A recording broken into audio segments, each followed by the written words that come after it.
सुप्रभात भाई, सुप्रभात। तो ये मैं 6 बजे उठ के तुम लोगों के लिए रिकॉर्डिंग बना रहा हूँ। और फिर कुछ मजाक आते हैं वैसे। मेरे को मजा आता है।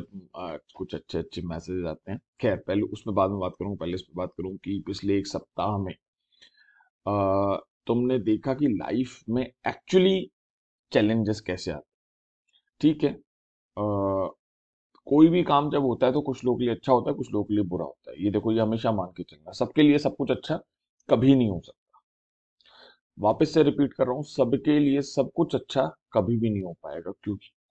क्योंकि ये प्रकृति है, भिन्न भिन्न जीवों से बनी हुई है। प्रकृति में विभिन्न प्रकार के पेड़ पौधे होते हैं, जंतु होते हैं, जीव होते हैं, अलग अलग वस्तुएं। तो हर किसी के लिए हर एक ही चीज अच्छी नहीं हो सकती, बशर केवल और केवल सूर्य भगवान के उगने के। इस धरती पे जो जीवन चल रहा है वो सूर्य भगवान का उगना है। ठीक है, उसके अलावा सबके लिए सब कुछ अच्छा। इवन कई लोगों के लिए सूरज का उगना भी बहुत बुरा होता है कि कौन उठे और ब्ला ब्ला ब्ला। ठीक है, लेकिन ओवरऑल जो जिंदगी चल रही है इस पृथ्वी पे वो सूर्य भगवान के उगने के कारण है। खैर, तो 20 और 21 तारीख डेट दे दी है, और पोस्टपोन्ड हुआ single bench, double bench. Government ने, सीएम साहब ने स्टेटमेंट्स दिए, और ये सारी प्रोसेस चली हैं। 20 और 21 डेट आ गई है। और एग्जैक्टली अभी सही बात पूछो तो आज तो सुबह मीन्स होने वाली डेट है 25 है आज। तो 25 दिन है। ठीक है। और this is the time I always talk about. ये जो पीक पे आप होते हो ना, ये पीक है आपका।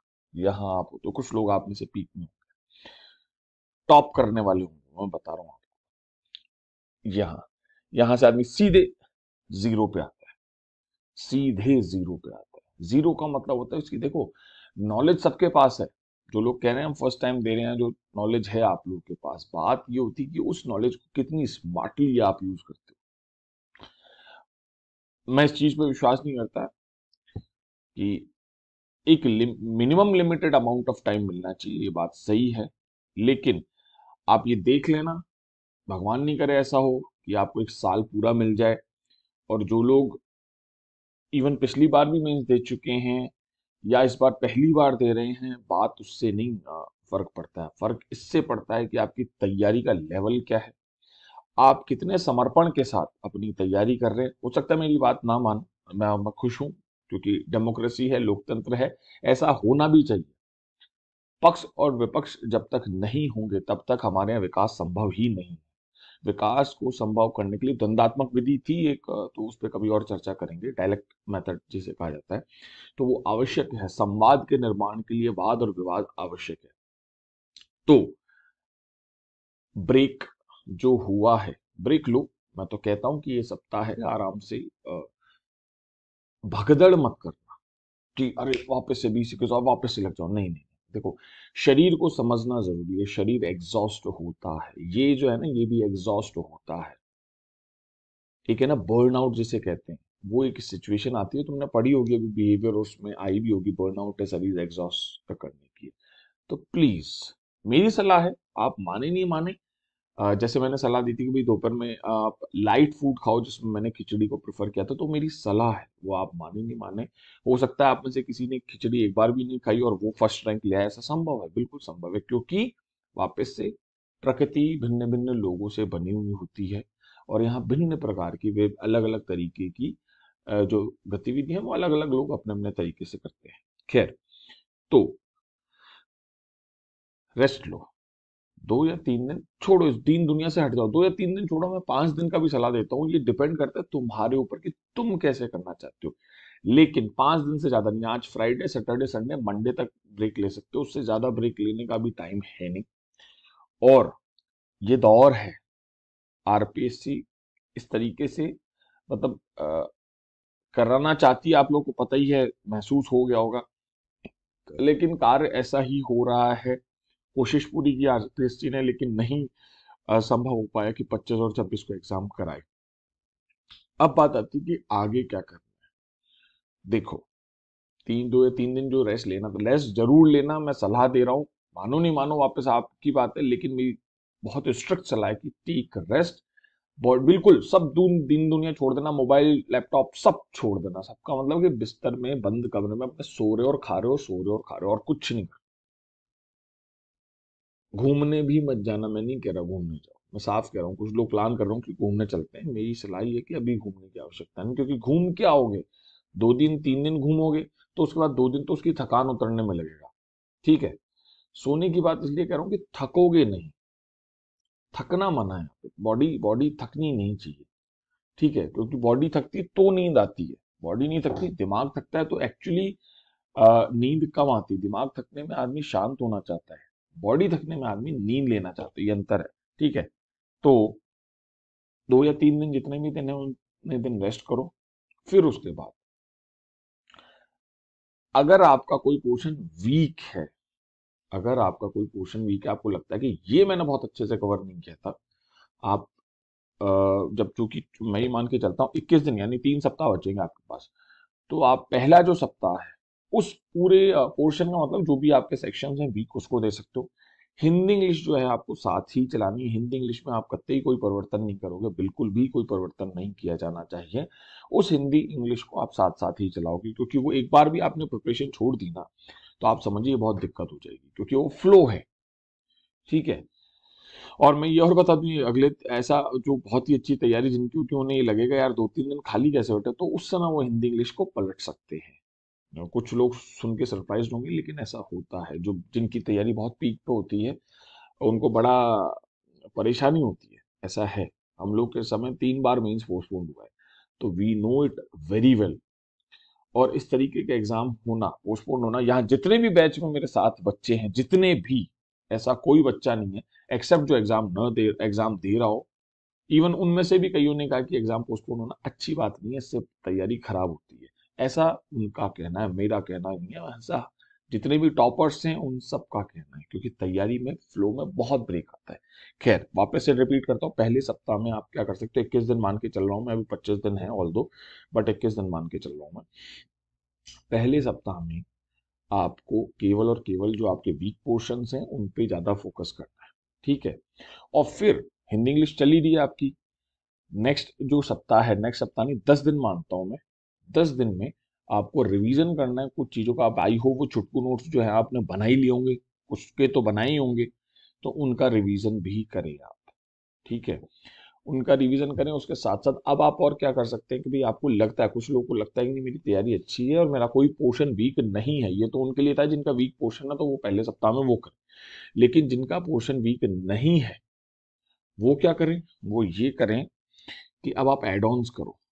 आप देखो कि इस टॉपिक से अगर क्वेश्चन आया तो मैं इसका इंट्रोडक्शन ये ही लिखूंगा, इस लेवल की भी तैयारी होती है, की गई है, मैंने भी की थी कुछ टॉपिक्स के लिए कि इस टॉपिक से क्वेश्चन आया तो इंट्रोडक्शन ऐसा लिखूंगा और कंक्लूजन ऐसा लिखूंगा, या फिर ये करंट की न्यूज है इस टॉपिक को इस करंट की न्यूज से जोड़ के लिखूंगा। जैसे अभी रशिया और यूक्रेन की जो स्टोरी आई है, तो वो एक प्रोमिनेंट क्वेश्चन बनता है कि अगर पेपर अभी तक नहीं बना है, ठीक है, क्योंकि ये पेपर तो अब दोबारा नहीं ले सकते, अब उन्हें बनाना ही पड़ेगा जहां तक मुझे लगता है।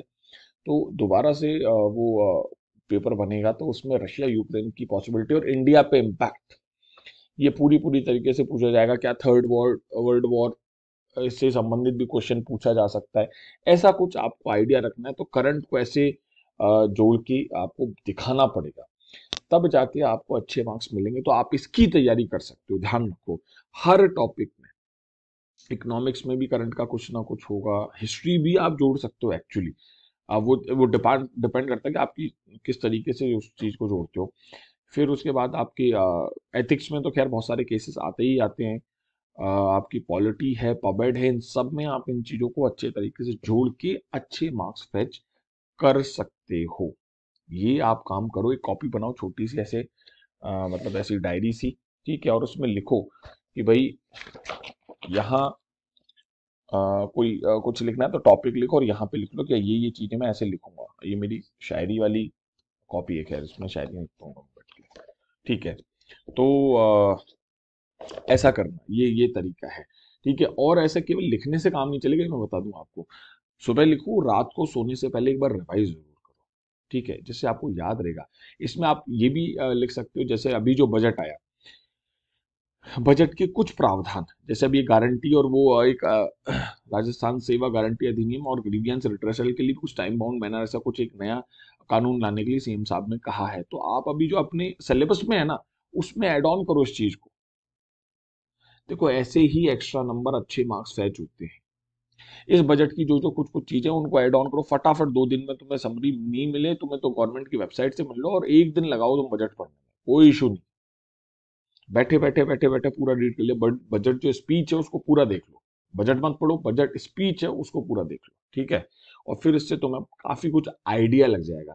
वो सीधे क्वेश्चन बजट से नहीं है कि ऐसा है, इस बजट से नहीं। अब हो सकता है कि मार्च में पेपर बन रहा है तो शायद इस बजट से डायरेक्ट क्वेश्चन ले लें, बट फिर भी मोटा मोटी तुम्हें एक आइडिया होना चाहिए कि बजट में महिलाओं के लिए क्या है, बजट में एससीज के लिए क्या है, बजट में एसटीज के लिए क्या है, बजट में आपके दिव्यांगजनों के लिए क्या है, बजट में अलग अलग जितने भी सेक्शंस हैं, बजट में स्टार्टअप्स के लिए क्या है, बजट में जो यूथ आ रहा है उसके लिए क्या है, बजट में गवर्नेंस के लिए क्या बेटर किया गया है, बजट में ई गवर्नेंस के लिए क्या बेटर किया गया है, बजट में कौन सी और जो प्रावधान है वो इम्पोर्टेंट प्रावधान दिए गए हैं, ये आपको पता होना चाहिए। क्योंकि किसी भी तरीके से आप उन प्रावधानों को अपनी कॉपी के आंसर में, अपने आंसर उसमें कैसे यूज करोगे ये तो बाद में आएगा ना।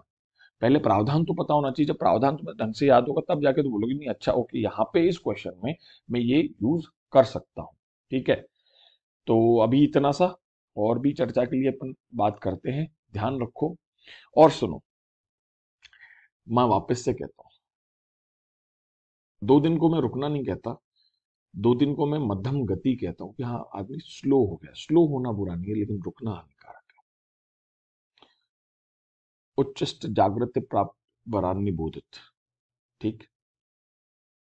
कब कह के गए थे, और ये तो खैर कह के गए थे हमने लिखा हुआ है ये तो, ठीक है, उपनिषदों में लिखा हुआ है। उसका कारण ही यही था कि आप रुकते हो। आपने देखा होगा स्पोर्ट्स पर्सन जो होता है पूरा गेम खेल के बैठते हैं, वो बीच में नहीं बैठते। क्यों? क्योंकि बॉडी वार्म होती है, बॉडी गर्म होती है, जैसे वापस बैठ के तो बॉडी ठंडी हो जाएगी तो फिर वार्म करनी पड़ेगी। वार्म बॉडी ज्यादा एक्टिव होती है, तो इसलिए ही मैं कह रहा हूँ तो तुम थकना मत, तुम रेस्ट लो लेकिन थको मत, ठीक है। इसको रेस्ट दो, इसको मत थकाओ, ठीक है, इसका रेस्ट देना जरूरी है। तो बस मेरी अपील है कि यार लगे रहना, रुकना नहीं, रुकना नहीं, ठीक है। क्योंकि रुकते मैंने देखा है बहुत सारे बच्चों को बाहर होते हुए, ये जो तैयारी छूटती है ना, ये बाहर कर देती है। आप टॉप रैंक की तो छोड़ो, बाहर हो जाते हो। पढ़ना बहुत आसान है लेकिन लगातार पढ़ना बहुत मुश्किल है। और आपको टॉप करना है तो लगातार ही पढ़ना पड़ेगा। इन शब्दों को ध्यान दो, ठीक है। चलो, बाय बाय, टेक केयर, जय हिंद, जय भारत।